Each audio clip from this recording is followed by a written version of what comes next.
Gujarati moral story જાદુઈ ઘડિયાળ। એક વખતની વાત છે, મયંક નામનો એક ગરીબ છોકરો પોતાના માતા પિતાની સાથે નાનકડા ગામમાં રહેતો હતો। તે ખૂબ જ મહેનતુ અને હોશિયાર હતો, પણ ગરીબીના કારણે સારી રીતે ભણતો ન હતો।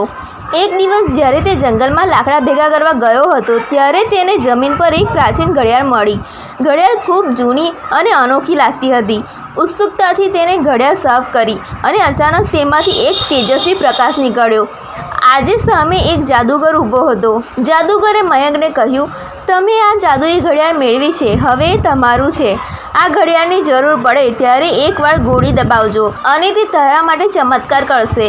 મયંક ખૂબ જ ખુશ થયો। જ્યારે તે ઘરે આવ્યો ત્યારે તેને ઘડિયાળનો પરિચય કર્યો। હંમેશા જરૂર પડતી વખતે ઘડિયાળ તેને મદદ કરતી। તે વધુ ભણવા માટે પુસ્તકો લાવતી તો કોઈક વખત તેના ઘરમાં કામોમાં મદદ કરતી। એક દિવસ ગામમાં એક દુષ્ટ જાદુગર આવ્યો। તેને બધાને ડરાવી દીધા અને ગરીબ લોકોની તમામ સંપત્તિ લઈ લીધી।